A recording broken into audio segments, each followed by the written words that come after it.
MSW Media.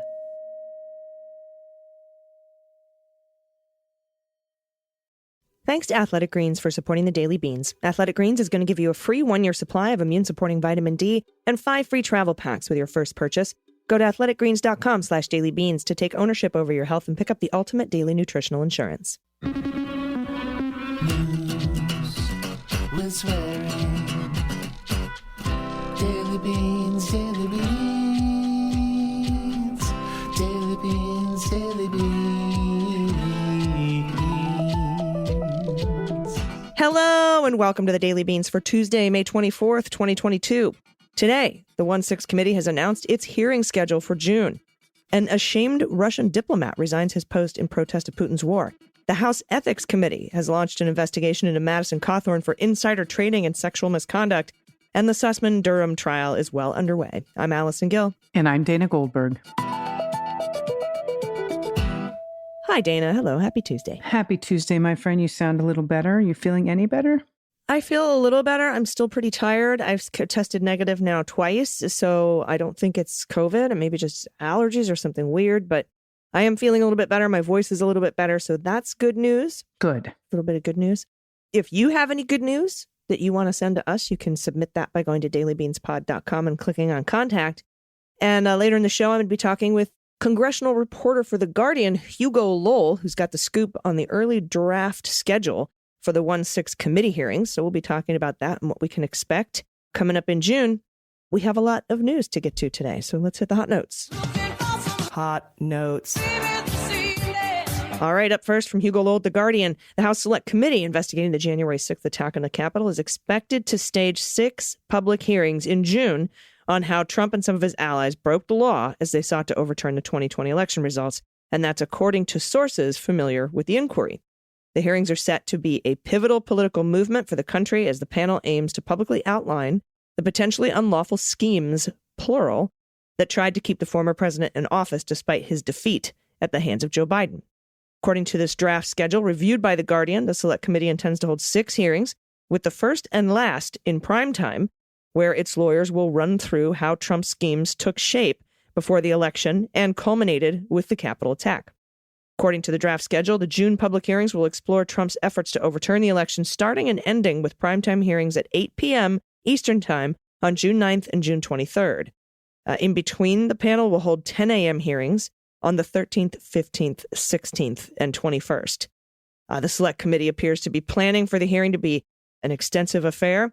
All these hearings, as a matter of fact, the primetime hearings are currently scheduled to last between 1.5 and 2 hours, and the morning hearings between 2 and 2.5 hours. A Select Committee member will lead each of the hearings, according to the sources, but top investigative lawyers who are intimately familiar with the material will primarily conduct the questioning of witnesses to keep testimony tightly on track. Again, Hugo Lowell is going to join me a little bit later in the show to talk about what these hearings will look like and the tentative nature of this schedule. So look forward to that. All right. Thanks, AG. Now, a diplomat at Russia's mission to the United Nations in Geneva has resigned over the war in Ukraine, writing that he has never been so ashamed of his country, in a very rare public rebuke of the war from within the Russian government. Now, in a letter circulated to colleagues in Geneva and posted on a LinkedIn account in his name, as well as on Facebook, Boris Bondarev, counselor for the permanent mission of the Russian Federation to the United Nations, said he had left the civil service Monday. And this is a quote: "For 20 years of my diplomatic career, I have seen different turns of our foreign policy, but never have I been so ashamed of my country as on February 24th of this year," he wrote, referring to the date the invasion was launched. The aggressive war unleashed by Putin against Ukraine, and in fact against the entire Western world, is not only a crime against the Ukrainian people, but also perhaps the most serious crime against the people of Russia, with a bold letter Z crossing out all hopes and prospects for a prosperous, free society in our future. And is a powerful statement. The scathing letter is one of the most high-profile critics of the war and its architects to come from within the Russian government. Now, Russian President Vladimir Putin has made it clear that dissent won't be tolerated, saying in March that Russian people can distinguish between, quote, true patriots from scum and traitors. So we know where that's going to go. Now, reached by phone by the Associated Press on Monday, Bondarev confirmed that he had handed his resignation in a letter addressed to Ambassador Gennady Gatilov. He told AP he had no plans to leave Geneva, however. Now, Bondarev took direct aim at Russia's ruling class. I mean, this is some ballsy stuff going on because we know what the consequences of this could be. And this is another quote. "Those who conceive this war want only one thing, to remain in power forever. Live in pompous, tasteless palaces, sail on yachts comparable to tonnage and cost to the entire Russian Navy, enjoying unlimited power and complete impunity." I mean, he's going in jugular here. AG, like I said, there's consequences for stuff. I hope this person is protected, but this is powerful. I mean, this is they're speaking out. Yeah, I imagine they'll put out an Interpol red notice and then they'll revoke it. And then, I don't know, he's in Geneva. We'll see what happens. But that is very bold of him. Yes. From such a high up position from within the Kremlin. And next up from Josh Gerstein and Kyle Cheney at Politico, an FBI agent involved in the investigation of links between Trump and Russia told a colleague weeks before the 2016 election that top FBI brass were, quote, fired up about a since discredited allegation of a secret communications channel between Trump and Alfa Bank. That's Alfa Bank is a Russian bank with ties to Putin. Quote, "People on the 7th floor, to include director, are fired up about this server." That's what FBI agent Joseph Pintka wrote in an internal instant message to another agent working on the issue, Curtis Hyde. And he wrote that on September 21st, 2016. Quote, "Reach out and put tools on. It's not an option. We must do it." And there's a couple of misspellings in that weird message, but that's what it says.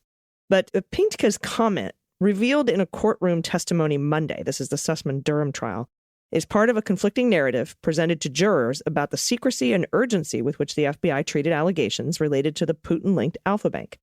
Those claims arrived at the Bureau via Michael Sussman, cybersecurity attorney who represented the DNC and the Clinton campaign in the final weeks of the 2016 contest. Special counsel John Durham has charged Sussman with falsely telling the Bureau, one guy at the Bureau with no other witnesses to witness it, that he had brought the Alfa Bank tip in his personal capacity, not on behalf of any of his clients, potentially, quote unquote, affecting the FBI's handling of the tip.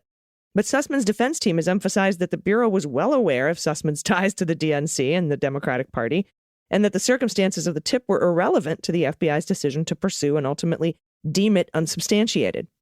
The ongoing trial is the first courtroom test of Durham's long-running investigation into the oranges of the FBI's Trump-Russia investigation, and he used the Sussman prosecution to publicly disclose a broad swath of his case. Sussman's team, though, has cast doubt on the allegations, describing them as a desperate effort to shoehorn salacious and misleading evidence into the public record. So far, Sussman's trial has featured testimony from a series of high-profile witnesses, including Democratic Party attorney Mark Elias, former Clinton campaign manager Robbie Mook, and former senior FBI officials.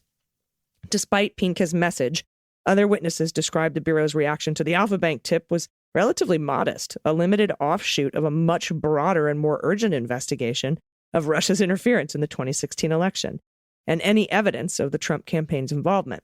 Indeed, current and former FBI witnesses seem to have hazy memories of aspects of the Alfa Bank episode, and indicated their recollections were heavily influenced by notes, emails, and messages they exchanged at the time, which have been unearthed by Durham. Bill Priestap, who led the FBI's counterintelligence division in 2016, said he recalled regular briefings about the broader Trump-Russia investigation, known as Crossfire Hurricane, but didn't really recall similar briefings on the Alfa Bank thing. Quote, "It was not something I was regularly briefed on, and if I recall correctly, at the end of the day, it didn't amount to much." That's what Priestap said, who is now retired from the FBI. Asked about Pintka's assessment that leadership was fired up, Priestap said he didn't recall that reaction from the FBI's leadership, from FBI Director James Comey specifically. Perhaps more significantly, the description of the FBI's handling of the Alfa Bank tip allowed Sussman's attorneys to remind the jury about how the significant alarm within the Bureau about connections between the Trump campaign and Russia, which were the subject of FBI and special counsel investigations for nearly 3 years. Former FBI General Counsel Jim Baker testified last week that while he didn't widely share the details of Sussman's role with others at the FBI, he did tell Priestap, who wrote it down. Baker said he didn't recall refusing to disclose the name to others at the FBI. As the trial entered its second week Monday, A dispute is also brewing over potential testimony by former New York Times reporter Eric Lichtblau. Witnesses have heard that the FBI sought to slow down a story Lichtblau was working on in the fall of 2016 about the Alpha Bank server links. Sussman's defense wants to call Lichtblau and has waived confidentiality on any discussions Sussman had with that journalist. The defense has agreed not to delve into other matters, but Durham's prosecutors are not party to that agreement and are arguing that they should be permitted to question Lichtblau about a full range of his reporting on the issues, including his interactions with other sources or experts, such as a private investigation firm that looked into the subject for the Democrats called Fusion GPS, if that rings a bell. Quote, "We think it's fair game to probe Mr. Lichtblau on the exact substance of that." And that's what Assistant Special Counsel Andrew DeFilippis told Judge Christopher Cooper before the jury was brought into the courtroom Monday. These communications, he said, are highly probative. Lichtblau's attorneys have argued that his testimony should be limited to his interactions with Sussman only. Cooper signaled doubts Monday about whether prosecutors had done all they could to obtain such information or testimony without getting it from the reporter. Thank you so much, AG. And to close out this segment, the House Committee on Ethics is launching an investigation into GOP Rep. Madison Cawthorn of North Carolina to determine whether he was involved in financial improprieties or had an improper relationship with an individual on his staff. The committee voted unanimously on May 11 to establish an investigative subcommittee. And this is a quote: "The investigative subcommittee shall have jurisdiction to determine whether Representative Madison Cawthorn may have improperly promoted a cryptocurrency in which he may have had an undisclosed financial interest and engaged in an improper relationship with an individual employed on his congressional staff." That's what the release reads. When asked to respond to investigation's announcement, Cawthorn's chief of staff, Blake Harp, said the office welcomes, quote, "the opportunity to prove that Congressman Cawthorn committed no wrongdoing and that he was falsely accused of partisan adversaries for political gain," which is really interesting because I don't think this is actually from the Democrats. I mean, if I had to guess where this originated. Anyway, Cawthorn lost his re-election bid in North Carolina last week after sparking uproar in the Republican Party for claiming that he had been invited to an orgy in Washington and had personally seen leaders in the effort to curb drug addiction doing cocaine, which I truly believe happened. Oh, for sure. Yeah, it isn't clear how long the Ethics Committee panel's work will take. The subcommittee also said Monday it will not investigate the congressman for driving with a revoked license and speeding in North Carolina, or apparently bringing a gun into the airport on more than one occasion. That's not in the article, but I have fucking added it. Now, Republican Rep. Michelle Feischbach and Democratic Rep. Lisa Blunt Rochester will also work on the investigative subcommittee. So Madison Cawthorn, his troubles are not over yet. They seem to be just getting started. No, yeah, and that just goes to show that even if you lose and you're lame duck, they're still going to investigate you. And so that's good news, I think. All right, we'll be right back with Hugo Lowell. We're going to discuss these hearings that are coming up. I'm going to be in D.C. for a lot of these hearings in the second week of June, so maybe we'll get a little meetup going or something. I don't know yet. Don't know how busy I'll be, but would love to see some of our patrons. So stick around. We'll be right back with Hugo Lowell. After these messages, we'll be right back. All right, let's talk about something I use literally every day. I started taking Athletic Greens AG1 because I wanted to start taking my vitamins and have better gut health.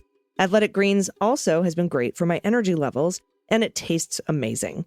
Tons of people take some kind of multivitamin, and it's important that you choose one with high-quality ingredients that your body will actually absorb. With just one scoop of AG1, you're getting 75 high-quality vitamins, minerals, and probiotics to help start your day off the right way. This special blend of ingredients also helps your nervous system, your immune system, recovery, focus, and aging. All the things. And we want to thank Athletic Greens for their support, and they're offering you a free 1-year supply of immune-supporting vitamin D and 5 free travel packs with your first purchase when you go to athleticgreens.com/dailybeans.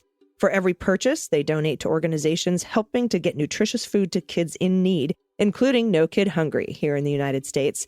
And right now, it's time to reclaim your health, arm your immune system with convenient daily nutrition that's delicious, especially heading into cold and flu season. It's just one scoop in a cup of water every day. I do it every morning. Easy habit to pick up. That's it. No need for a million different pills and supplements to look out for your health. And to make it easy, like I said, Athletic Greens is going to give you that free 1-year supply of immune-supporting vitamin D and 5 free travel packs with your first purchase. All you have to do is visit athleticgreens.com/dailybeans.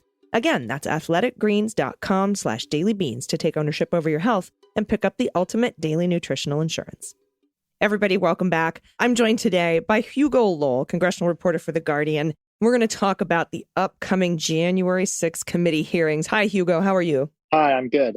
Good. So you got the scoop. You put out the tweet, the schedule for the 1/6 hearings. If you want to talk a little bit about that, I believe there are going to be 6, and they're going to bookend them with primetime hearings, right? That's the current plan. And as ever with this committee, there's always the caveat that things change. This is the draft schedule that is starting to be circulated around witnesses and the members on the committee. But basically, the thrust of this is, and the thing you got to know, so the committee is trying to achieve 2 goals with these public hearings. And number one is to show how they have reached the conclusion, which they have disclosed in court filings, that Trump broke the law in trying to overturn the election. And then their second aim is to walk through how these various schemes to keep Trump in office evolved over the 65-day period from election night to January 6th. And, we don't know all the details yet about how that narrative is going to be told. But, we can at least expect for the committee to touch on things like, the seemingly White House coordinated plan that was illegal to send, fake electors to Congress. Something like the plot to seize voting machines that Sidney Powell wanted to do, and to have herself appoint a special counsel to investigate voter fraud. Or, like the unlawful plan hatched just days later to get, former Vice President Pence to throw the election or kind of delay the certification that Eastman knew violated the Electoral Count Act and was therefore unlawful, but went ahead and pressed for it anyway. So the idea is to connect all of these points together and then maybe even potentially link it to the political violence that took place at the Capitol to make the case that Trump oversaw some sort of conspiracy. Yeah, that seemed to be a big part of what they were looking into, is whether his lack of action during the riots, where he didn't call everyone off, and, combined with his calls for, come to January 6th, will be wild, etc., and the big lie might have perpetrated or provoked that violence. And so I imagine that would be a big part of the story, too, because I know they were looking into that pretty extensively. Now, lots of folks are upset that there are only 6 hearings on this tentative draft schedule, and that only 2 of them are going to be in prime time, and the other ones start very early in the morning on the West Coast, for example, 10 a.m. for 4 of those hearings on the East Coast. And so do you have any sense of if this is you said that this is a draft schedule. So do you have any more sense of how malleable this schedule is, or why they've decided to only go with 6 hearings? Do you know anything about the internal deliberations? Not really is the honest answer. And it's because they keep changing what they want to do. I mean, a couple of weeks ago when they first confirmed they were, going to do it in June, Tim Thompson was talking about 8 hearings. Now we're down to 6. And it's not entirely clear why we're at 6 as opposed to 7 or 8 or 10 or 15 or whatever. I think there is a sense that they want to get this done within 3 weeks in June. Also, someone else pointed out quite interestingly that they seem to be scheduling this around other events that may be going on, like NBA finals, like various sports fixtures and stuff. So they've obviously looked at the schedule broadly and tried to figure out if there are any days where things could clash. And they've settled on the schedule for now. It may, like I said, it may change. They may decide that they need more time to tell the story, or maybe a certain witness that they really want is only available on certain days. Then they might make those accommodations, is what I've heard. And so they might have live witness testimony. My understanding is they also might play video of some of the depositions that they've held, and that they're going to use pictures of text messages. I mean, it's going to be like a multimedia presentation, right? Oh, they will have witnesses testifying. That's a given. The way they want to do it, and the way I kind of put it in the story is, there's this whole idea of giving this presentation to bring the testimony to life. What they saw at impeachment and what they saw with Robert Mueller when he testified to the House Intelligence Committee was that people got really bored. And so it's fine to have testimony, but you can have the most riveting testimony in the world and people will still get bored because it's someone talking and it's committee counsel leading the questioning. So it's inherently going to be very legal, very precise. So that could get boring. So what they're going to do is to flash through text messages, photos, videos, emails that illustrate the points that the witnesses are trying to make, to support what the witnesses are trying to say, and to really vividly bring to life the content of what the committee is trying to impress upon the American people. Yeah, I'm wondering if that too has something to do with the decision to go with 6 hearings as opposed to more, because if people get bored, they drop out,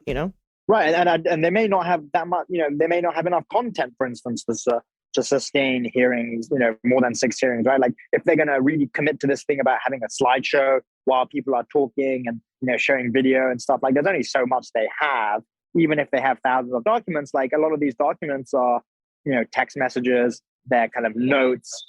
There's only so many text messages you can show on a screen. There's so many photos you can show on a screen, so many photos of kind of planning and, what was happening around the West Wing that you can show, I think, before people are like, okay, we've seen it now, let's move on. Yeah, agreed. And then a question for you. Have you heard anything about Rudy Giuliani potentially being one of these witnesses? We know he recently spent more than between 7 and 9 hours talking to the committee, and that kind of length of time indicates that he didn't just, plead the fifth or exert privilege the whole time. Do you have any sense of, or you talked to anybody regarding what his role might be? Rudy is not testifying, almost certainly not testifying. He wrapped up his deposition on Friday. It was not everything that the committee had hoped for. I can't say more than that at the moment. I do have some more details, but I can't say more than that. But the committee has certainly not even, they've not approached Giuliani to testify in public is the idea. And the sense I got talking to his lawyer and his friends is that if they did ask him to come, even if they subpoenaed him, he would be a very uncooperative witness. And so I don't think the committee has any intention of calling him at this point. Yeah, that makes sense. All right. Thanks for your time, everybody. Follow Hugo Lowell, read The Guardian, and we will be keeping a watch on your feed for more information as we get it about these committee hearings starting June 9th. Thanks so much for your time. Thanks so much. Everybody stick around. We'll be right back with the good news. Hey, everyone. As you know, I've struggled with sleep for a long time. It was difficult to fall asleep. Couldn't stay asleep. Luckily for me, I found Helix Sleep. Helix Sleep has an online 2-minute sleep quiz, and you can complete it to match your body type and sleep preferences to the perfect mattress for you. They have several different mattress models to choose from, including soft, medium, and firm mattresses. They even have a Helix Plus for plus-size sleepers. I took the Helix quiz. I was matched with the Helix Midnight mattress because I sleep on my side and I like a medium firm bed. And it was exactly what I needed to fix all my sleep problems. Now I wake up feeling refreshed and ready to go. It's been fantastic, and it really starts my day off the right way. So if you're looking for a mattress, you take the quiz, you order the mattress you're matched to. The mattress comes right to your door, shipped for free. As you know, Helix was awarded #1 best overall mattress pick for 2020 by GQ and Wired magazine, and they have over 12,000 5-star reviews. Just go to helixsleep.com/dailybeans, take their 2-minute sleep quiz. They'll match you to a customized mattress that will give you the best night's sleep of your life. They have a 10-year warranty, and you get to try it out for 100 nights with no risk. They'll pick it up if you don't love it and give you a full refund, but you will. You will love it. Helix even has financing options and flexible payment plans available, so a good night's sleep is never far away. And right now, Helix is offering up to $200 off all mattress orders, plus 2 free pillows for listeners at helixsleep.com/dailybeans. That's Helix Sleep, HELIX sleep.com/dailybeans for up to $200 off all mattress orders and 2 free pillows. And as you know, I love my Helix Sleep mattress very much. And so I was very excited when I found out Helix has gone beyond the bedroom and started making sofas and armchairs and couches. They just launched a new company called Allform, and they're making premium customizable sofas and chairs shipped right to your door fast. Allform is the easiest way to customize a sofa using premium materials, but at a fraction of the cost of traditional stores. You get to pick the fabric color, which is spill, stain, and scratch resistant, by the way, the leg finish, the sofa size, the shape, and you can make sure it's perfect for you and your home. It's awesome. I chose a 3-seater sofa in whiskey-colored leather with walnut legs. It's a perfect match for my living room. It's the most comfortable piece of furniture I own. I love it. And they've got armchairs and love seats all the way up to 8-seat sectionals. So there's something for everyone, and you can always start small and buy more seats later if you want Allform sofas to grow and change with you when you move. Allform sofas are also delivered directly to your home with fast, free shipping. They take 3 to 7 days in the mail, and you can assemble them yourselves. No tools required.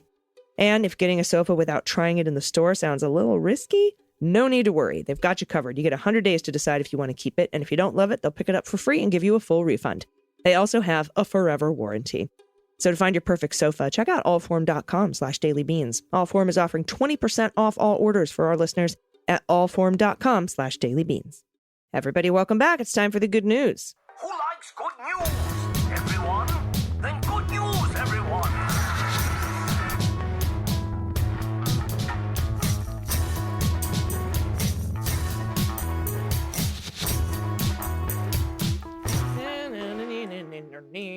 here. Good news, good news. And if you have any good news or corrections or feedback or anything you want to send in, you can do that by going to... Somebody's feeling a little better. I watched it like 10 times this weekend. It was so good. You can send everything in to us at dailybeanspod.com. Just click on contact. That's how you submit it. A little housekeeping. Again, I'm going to mention this every week. If you remember the great Apple debacle of April, Apple listeners stopped getting updated episodes, and we figured out the issue. And thanks to the folks over at Apple for helping us out. Long story short, there's 2 versions of the beans on Apple, and they look identical. You can't tell them apart. One of them is going to disappear soon. So if you follow the beans on Apple, by the way, this doesn't apply to patrons or Supercast subscribers. You have your own premium feed. You don't have to worry about this at all. So ignore anything I'm saying if you're a patron or Supercast subscriber. But if you're not, make sure you're following the one linked in the show notes. And you can go and make sure you're following the right one by going to apple.co/beans, all lowercase, case sensitive. And that link will take you to the correct one that won't be archived here in a couple weeks. That's apple.co/beans, all lowercase. Cool? Sounds good to me. All right. First up from Donna, pronouns she and her. Dear Beans Queens, I would like to share with you the very good news from our election here in Australia this last weekend. Our right-leaning party, which has been leaning increasingly right for the last few years, was ousted in a total landslide. Woohoo! And a huge part of that was a slew of amazing women independents, around 6, who won their heartland electorates from them over and over again. It was largely about climate change and the appalling record of the last government on their treatment and representation of women within their party. Still, other of their electorates were won by the Greens Party, where there were no independents standing. It was an outstanding demonstration of democracy, actually working to break the age-old 2-party system when the people are no longer being listened to and represented. Also, women vote. Ignore them at your peril. My faith is fully and deeply restored. I offer as pet tax this photo of our new prime minister's little fur baby, Toto. Ah! Oh, I love this. Oh my God. That's my human. He's prime minister now. Go Toto. That's so cute. All right. And this next one, Sandy V, pronouns she and her. Hey, AG and Dana. Loved your inclusion of the settlement in favor of the U.S. women's national team for equal pay. My daughter just graduated from Loyola Marymount University in Los Angeles, and retired player Abby Wambach gave the most stirring inspirational commencement speech. The link is below. And she was given an honorary doctorate degree, and Chancellor noted after the event that she actually stayed for the entire ceremony, which never happens. She also met with students and parents, taking pictures and signing autographs. She's a true national treasure. Sandy, she is. And for those of you, we'll have the link. Hopefully we'll find it and put it in. We don't have it right now, but this commencement speech is fantastic. Abby is a phenomenal speaker. Her story is amazing, and the words she has to say now to communities that she didn't necessarily feel were represented before, especially when she went to the university. She's just really present in her life, and it's beautiful. I watched part of it on Glennon Doyle's Instagram, which is her wife, and it's awesome. So Sandy, thank you for bringing this to light, and I love that your daughter had this experience and that she got to hear Abby speak, because what a treat. What an awesome treat. That's amazing. Yeah, I had like Danny Glover and Suzanne Summers. Yeah. I got an honorary thigh master. So that's... There you go. I don't think that's true. Did you know my senior song when I graduated high school was Imagine by John Lennon? Can you think of like... and that was when 1994, and we're still living this shit. I'm like, oh my God. Well, I don't know what our senior song was. I can't remember. It was probably like Pump Up the Jam or something, Jockey. We were pretty basic school. Apparently, we were a very feeling class. Next up from Dysgraphic Programmer, pronouns he and him. My confession is that I only recently realized that the Beans host Allison Gill and the American Atheist Vice President Allison Gill are in fact different people. Furthermore, American Atheist VP AG is in fact trans. That extra bit of information caused a strange conversation to make a lot more sense. To the random internet person I will probably never find again, I promise I was just confused. Not a lunatic or a bigot. Oh, bless your heart. Oh my goodness. Like lost connections on Craigslist. Seriously. Didn't mean it. All right. This next one is from Dana. Not me, but pronouns are he and him. I'm a Dana too, and I jump every time Allison suddenly says, Dana, Or something like, hey, Dana, it triggers some kind of fright response in my introverted brain, like I'm expected to say something intelligent. I get so enmeshed in the show.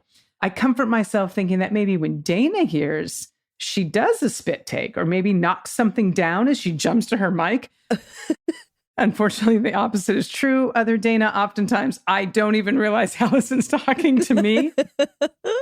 She thinks I'm talking to you. And I don't even know it's my turn. Yes. She thinks I'm talking to you. My pet tax is adorable, by the way. My pet tax is a calm tableau of my 3 kitties, a chipmunk, and a glass door. This is such a fantastic picture, Dana. I love this. This should be one of those things that someone makes into an inspirational meme or something. You know what I mean? There's a quote at the top. Like, never take your eyes off the prize or something. Something like that. Yep. Teamwork makes the dream work. Next up from JV, Jelaine, pronoun she and her. Hello again, ladies of the beans. Thank you so much for your lovely comments on my crochet. It put a huge bright spot on my year, not just the day. I've included my name and location this time. Sorry about that. Don't worry about pronunciation of my name. I'm old enough that as long as you start with a J sound and include 2 syllables, I'll likely mostly answer to it. I've added 2 more pics of my crochet. I hope you enjoy them. The big spiral belongs to my son, and he helped me design it at the beginning. If you ladies would like to have a few pieces of your very own, just contact me with your favorite colors. And if you'd like 5 or 6 points in your stars, my email is in the form submission. Love your podcast. Please keep up the good work. Love and hugs. P.S. I will send pet tax photos in a future submission. 3 cats. Lots of pics to sort through. How funny. Oh, that's beautiful. It is beautiful. I love these. I know. Thank you for that submission. All right. This is from Susan, pronouns she and her. Wanted to share my Roe v. Wade life experiences that caused me to lose sleep. All right. I graduated and started college away from my home at 16 years old. Being young, stupid, and easily influenced by the mostly 18-year-olds I hung with, I began to be sexually active and found myself, after turning 17, pregnant. I saw all my hopes for the future potentially derailed and opted for a very early abortion care procedure. Being raised Catholic and Reformed Jewish, I had grown up with mixed messages on the subject. While the decision was difficult, it is one I do not regret making. After I was married and in my late 20s, I became pregnant and was thrilled until the morning I began experiencing cramping and loss of blood, and that actually caused me to pass out. My husband called my OBGYN and we raced to the hospital, a Catholic hospital. There, the doctors informed us that the placenta had separated from the uterine wall and that I would eventually miscarry. But they were not allowed to intervene until it became very clear that my life was in danger and that they would keep an eye on me until they basically would just watch while I bled out. Now, my doctor, a very good man, pulled my husband aside and told me he had already called another hospital in the DMC and that they were waiting for me to get there so they could perform a D&C right away so that my life wasn't put on the line. I checked myself out and we raced to that hospital where a team quickly helped me, gave me a transfusion, and performed an involuntary abortion. The cause of all this was attributed to fibroid tumors that would never allow me to carry a pregnancy unless I had surgery to remove them. I did have that surgery and was later to become pregnant and give birth to my wonderful child, who is now an adult. They are in a committed relationship with their partner. These are happy tears, everyone, just so you know. Sometimes these stories get me, but they're in a committed relationship with their partner, and I'm now talking about marriage. They're now confronting the problems of what to do if Roe is overturned. Both are in their 20s and able to have children together. But my child has 3 serious genetic disorders they could pass along to a child. So they don't want to have children. They're terrified that birth control won't be available to them if Roe is overturned, since this has threatened the next step. Terrified they won't be able to marry, frightened of the escalation of violence against the LGBTQ plus community. Sorry for the length of this, but this is why I march. I'm circulating petitions in Michigan to add a constitutional amendment to protect the right to choose. Thank you for always forcefully, comically keeping the focus on this fight. We need to do our part. For pet pics, I've added a pic of one of the feral kitties we set up shelter and feeding stations in the backyard for. We're slowly getting them to the vets for exams, tests, TNR, that money and time allow. We currently have 5 coming to the backyard, as well as the occasional possum. Look at that. Susan, thank you for your vulnerability and sharing this story. It is really powerful and important to understand. Like, one, I'm glad you got the hell out of that hospital. And I'm glad your husband advocated for not just you, but himself and that child that you were hoping to save and couldn't. And this story, and I'm so glad you were able to have a child, and now you get to experience this with her and through her. And also, this is really hopeful for me that this younger generation, of people are fired up. They're fired up because they know how scary this is and other rights that could be taken away. It's just a really powerful story, and you're doing so much right in the world. And obviously, you can tell this by the fight that your daughter has in her. So it's incredible. Actually, you just said wonderful child and their partner. So they may be them, they, them pronouns. I don't know, but however they identify, you're doing a wonderful, wonderful job. Yeah. And this just, drives home the point that these sorts of blanket taking away of our rights impacts different people in different ways. And that's why we all, for so long, had that right to make the decision for ourselves, because everyone's case is different. Indeed. And I just want to correct myself very quickly, even though I wasn't sure. I was rereading this paragraph. I do believe the pronouns for your child are they, them. I want to honor that.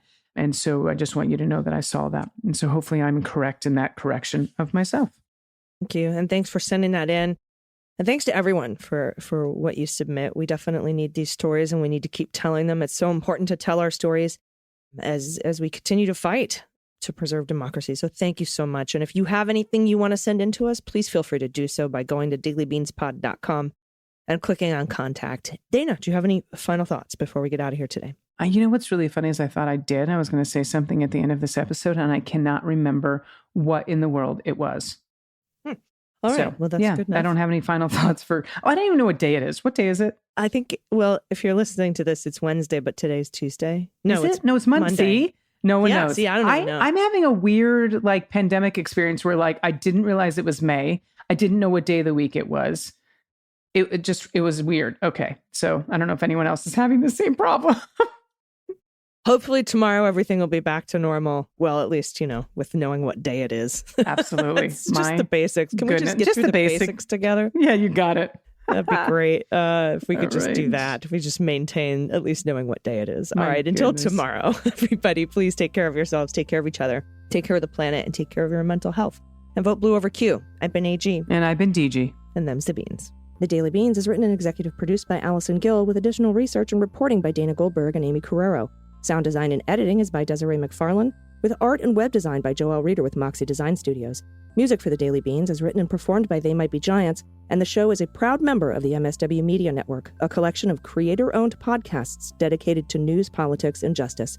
For more information, please visit mswmedia.com. MSW Media.